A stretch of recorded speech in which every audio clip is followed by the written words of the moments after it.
오늘 뉴스인 인터뷰는 이인재 새누리당 최고위원입니다. 여당 내부의 현안들 그리고 여야 간 쟁점들 묻도록 하겠습니다. 안녕하십니까? 예, 반갑습니다. 어서 오십시오. 예, 반갑습니다. 건강하시고요. 예. 지역구에도 많이 내려가 계십니까? 예, 뭐 국회하고 당에 특별한 일이 없으면은 많이 내려갑니다. 예. 오늘 원래 이 시간쯤에 10분 뒤에 예. 정의화 국회의장하고 여야 대표들이 만나기로 돼 있었는데 내일로 연기됐다는 소식이 저희가 전해드렸는데요. 예. 오늘 아침 회의 때 그 여당 지도부 회의 때 정의화 국회의장에 대해서 직접 말씀하셨더라고요. 예. 최고위원님께서요. 예. 그거 들어보고 어떻게 해야 되는지 정의화 국회의장의 역할은 뭔지 한번 여쭤보도록 하겠습니다. 자, 오늘 발언입니다. 야당은 입만 열면 민주주의다, 의회주의 이야기합니다. 뭐가 의회주의고 뭐가 민주주의입니까? 딱 한 사람이 의회주의와 민주주의를 세워줘야 됩니다. 국회의장입니다. 좀 화나신 것 같은데요? 예, 국회가 뭐 꽉 막혀 있으니까 예. 완전히 입법 마비 상태입니다. 그래서 국회의장이 어떻게 하면 의회주의, 민주주의를 세우는 겁니까? 국회의장은 이제 입법 수장이니까 네. 막힌 걸 뚫어줘야 될 거 아닙니까? 예, 그래서 그 뭐 원칙으로 돌아가면 됩니다. 예, 뭐 우리 헌법의 원칙, 또 국회법의 원칙.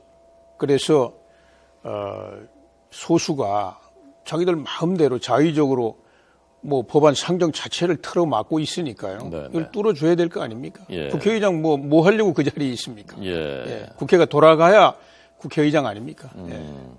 그래서 직권상정 하란 말씀이신 거죠? 아니 뭐 여러 가지 방법이 있습니다. 네. 헌법의 명령도 있고 국회법의 정신도 있고. 그래서 지금 뭐 여러 가지 뭐 이거 설명하려면 복잡한데요. 예, 지금 이제 물론 뭐 이제 여야 간의 절충을 최대한 이제 주선해 가지고 합의로 하는 게 최선이죠.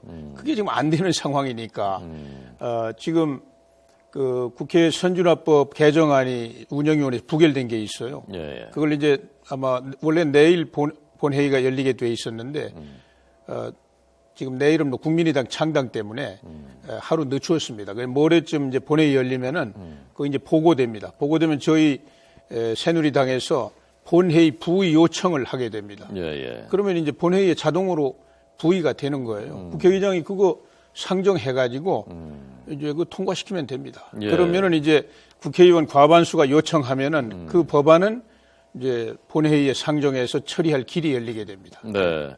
국회 선진화법은 그렇게 하고 그리고 원샷법하고 지금 북한인권법 지난번 합의가 됐었던 내일 만약에 내일 그 열리는 여야 지도부와의 회동에서도 합의가 안 된다. 그러면 국회의장이 직권상정해야 된다고 보시는 겁니까? 예, 지금 이제 그 두 가지 법이 있습니다. 북한인권법하고 기활법. 이 두 가지는 여야 원내대표 사이에 지난번에 서명을 했어요. 예, 지난 금요일 날 통과시키기로요. 그래서 그거는 지금 이제 야당이 그 뒤에 태도를 바꿔가지고 이걸 이제 다시 또 묵살했기 때문에 그날 처리를 못했는데 국회의장이 당연히 그건 직권 상정할 요건이 딱 갖추어져 있는 겁니다. 여야 원내대표끼리 합의하면은요. 그러니까 그 이제 뭐 내일 여야 지도부끼리 이렇게 국회의장이 주선해서 만나서 거기서 잘 합의가 되면은 좋고 안 되면은 뭐 법대로 직권 상정해가지고 토론하고 표결해서 처리하면 됩니다. 예. 박영선 전 원내대표는 그 법 하나 만든다고 경제가 살아나느냐, 그건 김종인 위원장이 얘기했고요. 박영선 원내대표는 그거 만들었는데 경제 활성화 안 되면 대통령이 책임져라라고 얘기했던데요, 오늘? 그건 말이 아니죠. 예. 한 방울의 물이 강을 만드는 건 아니지만 한 방울의 물이 모아지지 않으면 어떻게 강이 되겠습니까? 예, 우리가 모든 노력을 다 기울여야 되는데 그 법들은 아주 핵심적인 법들입니다. 경제를 살리는데요. 북한 인권법 같은 거는 지금 우리 한반도가 상황이 계속 나빠지고 있지 않습니까? 북한 정권이 우리 전 세계 여러 나라들이 또 우리나라가 원하는 방향으로 가지 않고 다른 방향으로 가고 있지 않습니까? 그러면 그걸 그 사람들이 정신을 차리고 방향을 돌릴 수 있게 하는 여러 가지 방법들이 있을 텐데 그중에 인권 문제가 저쪽에는 제일 아픈 분야입니다. 그래서 국제사회가 다 인권 문제를 가지고 북한이 올바른 방향으로 가도록 노력을 하고 있는데 정작 우리 대한민국이 그거 안 하면 어떻게 됩니까? 최고위원님께서 과거부터 북한 인권법은 굉장히 강조하셨고 예. 또 새누리당에서 지금 노동개혁 특별위원회 위원장도 맡고 계시고요. 노동개혁법은 지금 사실은 그 원샷법 거기보다 더 우선순위가 밀려 있단 말입니다. 합의도 된 적이 없고요. 어떻게 풀어나가야 되겠습니까? 예, 지금 이제 야당이 태도를 바꿔줘야 됩니다. 야당이 이 노동개혁법안에 대해서 꼭 찬성을 할 필요가 없어요. 다른 법안처럼 여야가 절충을 해가지고 합의해서 꼭 처리한다.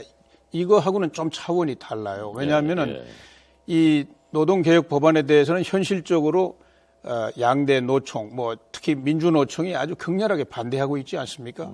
그럼 야당 입장에서는 뭐 엄연히 그렇게 반대하는 소수 있는데 소수를 완전히 외면하기도 어렵습니다. 그러나 이제 이것이 본회의에 상정이 돼가지고 여야 찬반 토론 뭐 몇 날 며칠이고 하면 돼요. 그럼 국민들이 다 보실 거 아닙니까? 여론이 형성됩니다. 그리고 이제 국민들이 그런 여론을 살피면서 최종적으로 한 사람 한 사람 국회의원들이 헌법기관으로서 자기 책임하에 표결을 하는 거예요. 그래서 다수결 원리에 따라서 처리가 되고 이 개혁을 추진한 새누리당은 그 결과에 대해서 100% 책임지는 겁니다. 그러면 야당은 뭐 공식적으로 당의 입장으로는 반대한다고 하면 야당이 책임질 일은 아무것도 없지 않습니까? 그런데 그걸 왜 못하게 가로막습니까? 오늘 원칙으로 저는 돌아가야 된다 이런 이야기를 야당한테도 계속 하는 겁니다.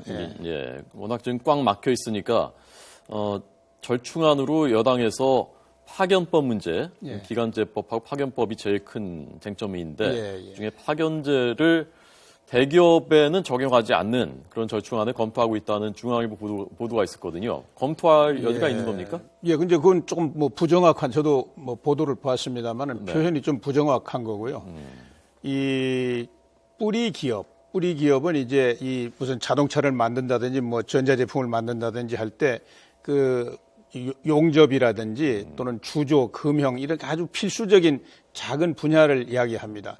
요거를 주로 50% 이상 매출액에 그 주업으로 하는 회사가 뿌리 기업입니다. 그런 산업을 뿌리 산업이라고 하고요. 근데 이제 대기업이 통째로 뿌리 기업일 수는 없습니다. 뭐 큰 제조 공정을 전체를 총괄하는 대기업들 아닙니까? 그래서 이제 그분의 부분 그런 그 공정을 담당하는 게 뿌리 기업인데 그래서 이제 대기업에 대한 뭐 파견 제한 이런 개념은 좀 부정확한 거고요.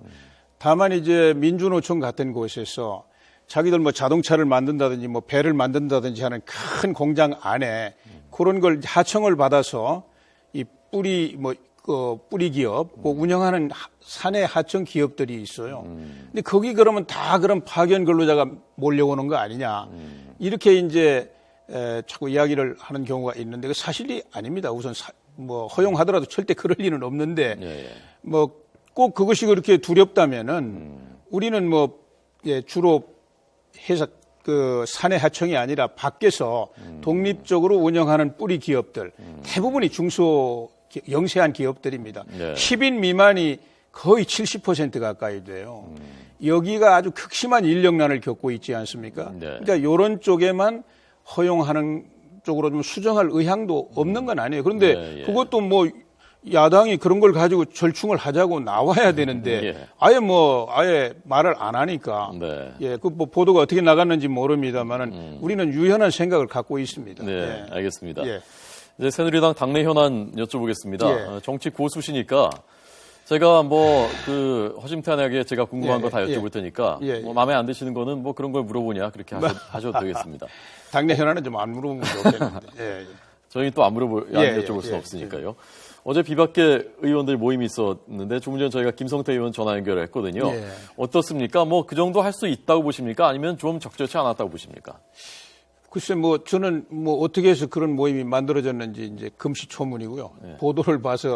보도를 통해서 이제 알게 됐는데 지금 이제 민감한 시점 아닙니까? 특히 이제 당내 경선을 앞두고 있는 민감한 시점인데 또 그 김무성 대표는 대표로서 당의 단결과 이런 공정한 이걸 이끌고 나가야 될 자리에 있는데 이제 어떤 개파적인 행동으로 오해받을 수 있는 이런 것은 좀 적절치 않았다고 생각합니다. 적절치 않은 모임이었다라고 보셨습니다. 뭐 그렇게 상식적으로 생각합니다. 예. 네. 그 왜 모였을까요, 그런데? 그건 뭐 거기 가서 물어봐야지 제가 알 수가 없습니다. 예. 예, 예. 과거에는 이 최고위원님을 저희가 뭐 친박이라고 분류하기도 어렵고 뭐 비박도 아니고 뭐 그랬었는데 최근에는 범친박으로 보는 것 같은데 그건 맞습니까? 그렇게 봐도 되는 겁니까? 뭐 저는 제가 올바른 길이라고 생각하는 예. 대로 뭐 말하고 또 행동하고 있으니까요. 네. 그걸 뭐 밖에서 어떻게 평가하고 안 하고 하는 거에 제가 왈가왈부할 수가 없습니다. 예. 공천관리위원장은 이한구 전 원내대표가 예. 적절합니까? 아니면 김황식 전 총리가 낫습니까? 그 이제 당내 사정을 잘 아시는 분이 좋으냐, 네. 당내 사정을 초월해가지고 초연하게 할 수 있는 사람이 좋으냐, 일장일단이 있을 수 있어요. 과거에 뭐 몇 차례 한나라당 시절에 외부 인사가 와서 관리위원장, 그때는 뭐 심사위원장이라고 그랬죠. 역할을 하고 했는데 네. 뭐 그때라고 다 뭐 불만이 없었던 건 아니지 않습니까? 그래서 일장일단이 있는데 많은 최고위원들이 정치 또 우리 당내 사정을 전혀 모르는 사람이 오는 것은 적절치 않다. 그래서 이제 이한구 의원은 뭐 중진 의원이지만 일찍이 이번 총선 불출마 선언하신 분이고요. 또 당내 사정도 다 꿰뚫어 보고 계시고 또 이제 그분은 뭐 아주 이 성품이 선비 정신이 아주 투철한 이런 대쪽 같은 성품이시고 그래서 괜찮지 않겠냐 이랬는데 뭐 서로 좀 이야기 있었지만은 잘 수용을 하기로 했습니다. 이한구 원내대표를 수용하기로. 예. 처음에 김무성 대표 쪽에서 전략 공천을 강조하던 분이기 때문에 적절치 않다고 했었던 거지 않습니까? 전략 공천에 대해서 어떻게 보십니까? 근데 이 공천관리위원장이 무슨 초법적인 권한을 갖고 있는 게 아니고 우리 당의 법은 당헌과 당규 아닙니까? 네. 그 당헌과 당규에 아주 소상하게 잘 기본 원칙이라든지 이 정신이 잘 나와 있기 때문에 그 안에서 공명정대하게 이제 관리위원장으로서 역할을 하실 거기 때문에 큰 문제 없습니다. 예. 당원 당규 예컨대 단수 추천이나 우선 추천이나 이런 것들이 해석의 여지에 따라서 다르게 해석할 수 있기 때문에 이 최고위원님께서는 전략 공천 필요성을 어떻게 보냐고 제가 여쭤본 겁니다. 그런데 이제 전략 공천이라는 말 자체는 없습니다. 우리 당헌 당규에 우선 추천 지역이 있고요. 또 이제 우선 추천 지역 중에 이제 나머지 경쟁자들이 전혀 경쟁력이 없는 경우에 그런 때는 뭐 복잡한 경선 절차 밟지 않고 단수 추천이 가능하도록 이렇게 돼 있는데 그건 뭐 운영의 묘에 이제 있는 거고요. 과거처럼 뭐 일반적으로 전략 공천이고 예외적으로 경선이고 이런 게 아니니까 저는 그 당헌 당규의 정신 그대로 가면 문제 없다고 생각합니다. 인재 영입은 좀 할 필요가 있다고 보십니까? 아니면 뭐 김무성 대표 말대로 다 바닥에서 뛰고 있는데 그럴 필요 없다고 보십니까? 정당이라는 게 정치적 인물을 키워내는 그릇입니다. 그래서 정치 엘리트를 발굴하고 육성하는 게 정당의 큰 기능 중에 하나입니다. 이 공직 후보자 추천, 이 공천도 아주 큰 기능 중에 하나인데, 근데 우리 정당들이 아직 이제 뭐 그렇게 성숙하지 못하지 않았습니까? 자꾸 흩어졌다 만들어졌다 이렇게 어려운 과정을 겪고 있어서 그 기능을 제대로 못 하고 있어요. 그러다 보니까 이제 선거 때 급한 대로 우선 밖에서 국민적인 신망이 높은 분 이런 분들을 이제 모셔오는데 그 자체를 나쁘다고 할 수는 없죠. 그러나 우리 정당이 더 성숙해지려면 처음부터 젊은 엘리트들부터 발굴해가지고 교육 훈련도 시키고 또 지방의회라든지 지방자치단체장이라든지 이런 거에서부터 계속 단계적으로 역량을 키울 수 있도록 이게 정상이죠.